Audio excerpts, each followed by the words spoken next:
गजानन श्रीमंत शिंदे जी।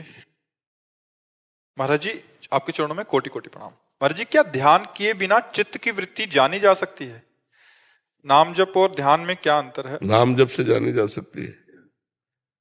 चाहे जप करो, चाहे सुमिरन करो, चाहे ध्यान करो, आंतरिक वृत्ति से ही तो होता है। जैसे हम बैठे, हम राधा राधा जप रहे हैं अंदर, तो अंदर की वृत्ति से ही तो जप रहे। चित्त वृत्ति का संसार में ना जाने देना, उसे चाहे नाम में लगाओ, चाहे भगवान के रूप में लगाओ, चाहे भगवान के सुमिरन में लगाओ, उसे भगवान में लगाओ, किसी तरह लगा लो, वो ध्यान ही कहा जाता है। जैसे हम राधा राधा हमारा ध्यान वहां लगा है ना आंतरिक, तो हम नाम का ध्यान कर रहे हैं, कोई रूप का ध्यान करता है। ध्यान उसी परमात्मा का हमें करना है, जप उसी परमात्मा का करना है, गान उसी परमात्मा का करना है, तो हमारा मंगल होना शुरू हो जाए। वो एक ही बात है, अंतर से संसार का चिंतन छूटना और भगवान का चिंतन होना, यही खास बात है।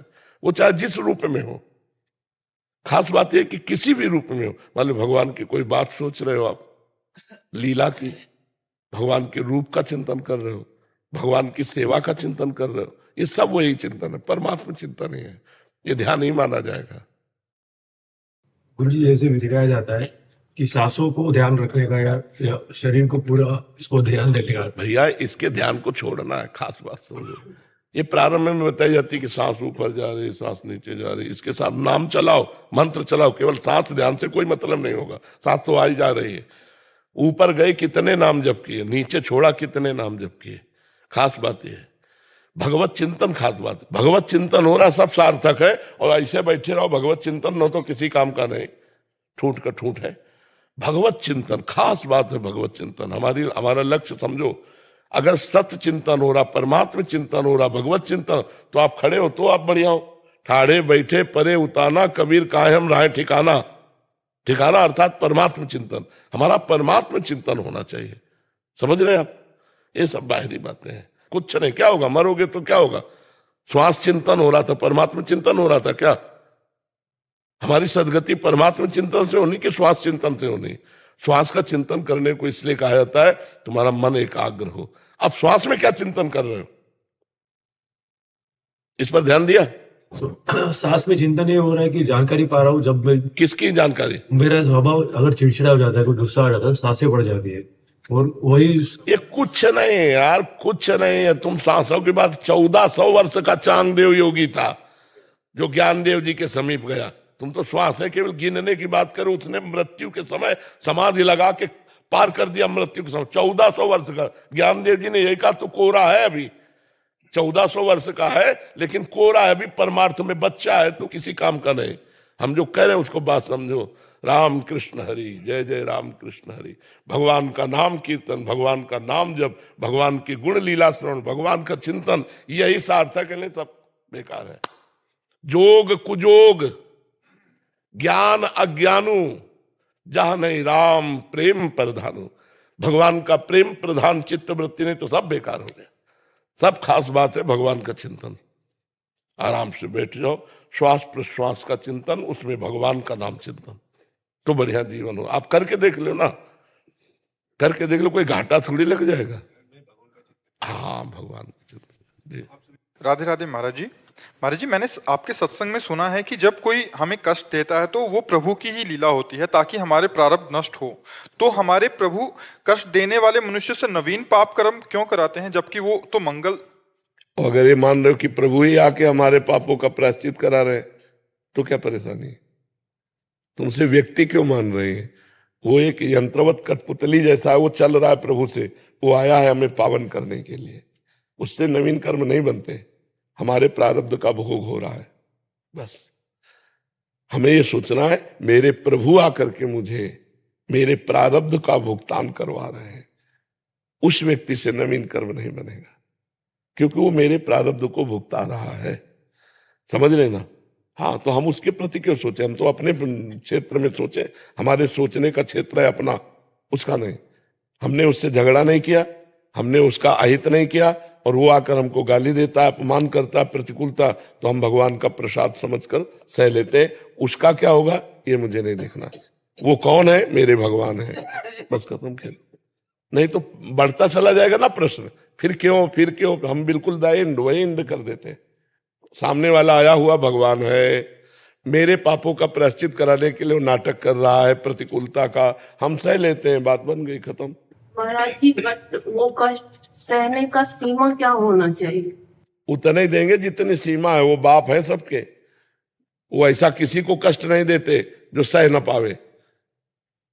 और हम आपको बताए जीव अविनाशी है, इसलिए सब कुछ सह सकता है, सब कुछ सह सकता है, हद से ज्यादा सह सकता है।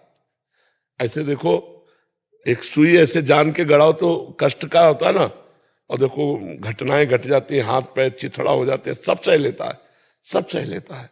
जीव भगवान कान से, उसमें इतनी सामर्थ्य, वो सब सह लेगा। आप सहन करते रहो, उतना वो देंगे ही नहीं जितना आप सहन न कर पाओ। सबके पिता हैं, वो सबकी माता है, भगवान सब कुछ जानते हैं। तो हमें लगता है कि जब हम, अब जैसे कोई माता बहन बिरला होगी जो गर्भपात, जो भ्रूण हत्या, आप विचार करो, ये छोटा मोटा पाप है? एक आपके आंगन में खेलता हुआ बच्चा को कोई थप्पड़ मारे आकर के, तो आप आग बरस जाएगी आप में, आप आग हो जाएंगी। हमारे बच्चे को कैसे मारा, और तुम्हारे गर्भ रूपी आंगन में बच्चा है या बच्ची है, आप उसको मरवा देते हैं। ये क्या है? ये दंड नहीं आएगा? ये जब दंड आएगा ना, तब फिर जब कर्म का फल जब आता है, तब जीव भगवान को कोसता है, अरे वो अनजान बच्चा तुम्हारे गर्भ में पल रहा है, तुम ऐसी गलती क्यों की, क्यों आने दिया? अगर आ गया है तो चाहे कमजोर हो चाहे बुद्धिमान हो, आने दो उसको। मृत्यु लोक में आएगा, वो अपने कर्मों का भोग भोगेगा, साथ में मेरे जो कर्म है वो भी भोग लेंगे हम। तो हमें लगता है हम लोगों से ऐसे ऐसे पाप हुए हैं, ऐसी ऐसी गलतियां हुई, जिनका जब दंड आता है तो लोग कहते हैं भगवान ने क्या बिगाड़ा था, उन्होंने ये कर दिया। हमारे कर्म ही हमको बिगाड़ते हैं, कोई हमारा। महाराज जी, इस शरीर के प्रति की आसक्ति किसी और स्त्री में है तो हाँ, ये तो पूरे संसार का खेल बच्चा चल रहा है। पिता के तरफ मार्गदर्शन करें, हमें क्या करना चाहिए? अब हम इस विषय में इसलिए बहुत पीड़ित हैं हम खुद, कि हमारे नए नए बच्चे बॉयफ्रेंड गर्लफ्रेंड ये सब जो कर रहे हैं, यही दशा होगी जो तुम बोल रहे हैं। मान लो आप सात्विक हैं तो आप ऐसे नहीं, वो दूसरे रोता क्यों?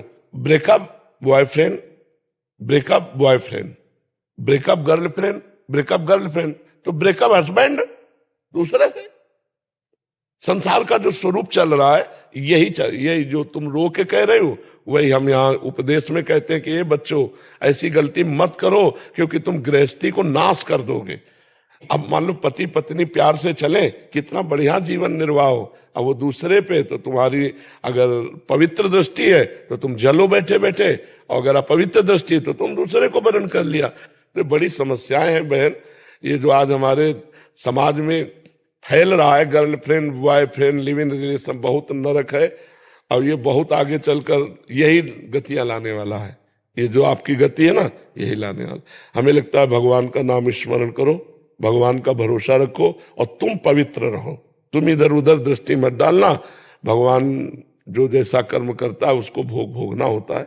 आप पवित्र रहो, नाम जप करो, भगवान सबका सहयोग करते हैं, भगवान सबको सहयोग करते हैं। आप भगवान का भरोसा रखो, और आचरण अपने बिगाड़ना नहीं तो वो बिगड़ा तुम बिगड़े, फिर उसमें प्रश्न करने का मतलब क्या रहा, साधु समाज का मतलब क्या रहा? जी।